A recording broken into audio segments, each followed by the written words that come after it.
Alrighty guys, well today is day 2 of the second week of working on the S10, and I wanted to give you guys an update. This morning I worked the whole morning on essentially cleaning up stuff, and not just that, also making sure that I have all the little parts and things that in order for it to be ready for when the engine is done. Now, unfortunately, the engine hasn't been sent out yet because the engine builder he's a pilot, so he had to fly out, fly in, fly out. So he's been a little bit busy this past couple of days, but hopefully soon we'll go ahead and send the engine over for the engine builder to build it.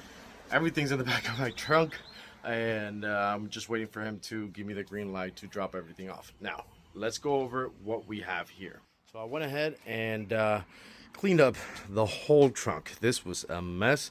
Rerouted the fuel system already. So now we have gravity working in our favor for our filter and our fuel pumps. I went ahead and also installed the radiator with a fan for the ice box, and hooked everything up, wired everything. Everything's essentially ready on the trunk, well, the bed of the truck. And we are all set with this setup. Fuel system is run under the bottom of the car. We made a little bracket for the first fuel filter, so we're all good in there. Now, when it comes to the inside of the car, we're still waiting on parts. Now, unfortunately, my dash have not come in yet. That's going to come in tomorrow.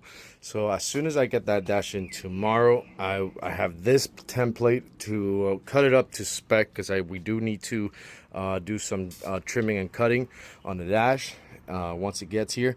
And then once that is in here, then we can fix all this mess. Now, I went ahead and I also fixed couple of things that we had in the engine bay and running the fuel lines.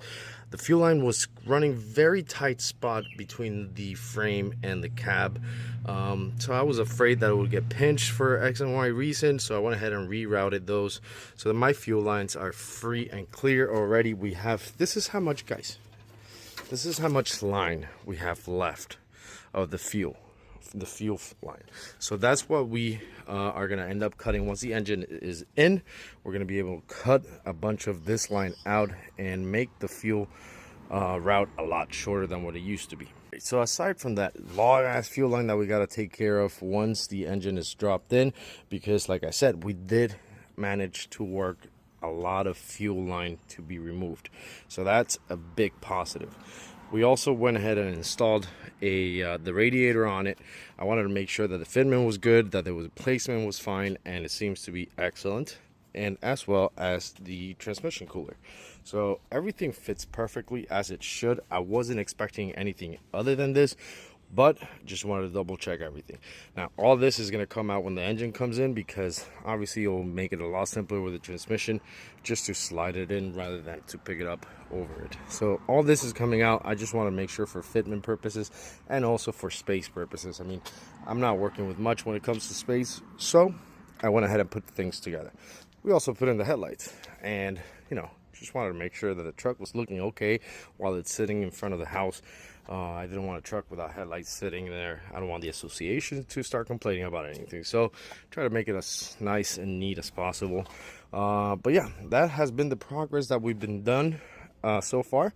Like I said, we still have a lot to do in the inside, but we cannot do anything until we get the dash. So once we get the dash, we can clean everything up, and that will happen hopefully within the next few days.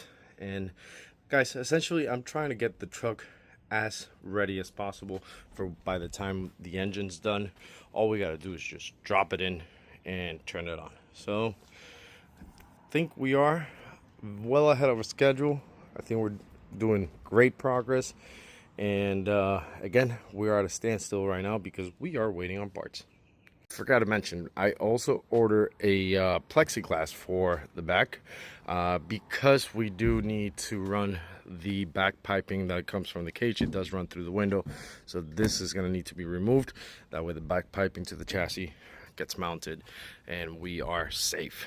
So aside from that, like I said, all we are doing is just waiting on parts.